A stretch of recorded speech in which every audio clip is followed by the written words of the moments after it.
Msimu huu wa Sabasaba, yaani siku 16, Mbezi Tiles tumekuletea ofa na zawadi kabambe ambayo wewe mteja wetu hujawahi kuziona tangu tumeanza kiwanda.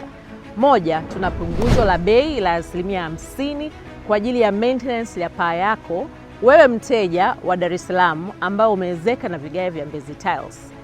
Pili, na kubwa kuliko, unaweza kuondoka na vigae 2000 kwa mkazi wa Dar es Salaam ambayo unajenga nyumba yako, tutakupatia vigae vya Mbezi Tiles 2000. Mwaka huu ni mwaka wa kipekee sana kwetu tunaposherehekea miaka 40 tangu kuanzishwa kiwanda chetu cha Mbezi Tiles. Pia tunafurahi kushiriki maonyesho ya kibiashara ya 50, yaani Sabasaba. Je, unahitaji kujenga, kuboresha nyumba yako, biashara yako, barabara yako kwa vifaa vya ujenzi ambavyo vina ubora usiopingika? Tembelea banda letu la Mbezi Tiles kwa maelezo zaidi. Tuko ukumbi wa Karume, banda la Made in Tanzania. Pia pitia mitandao yetu ya kijamii kwa maelezo zaidi. Karibu Mbezi Tiles kwenye vifaa vyenye ubora usiopingika. Hii ni kubwa kuliko.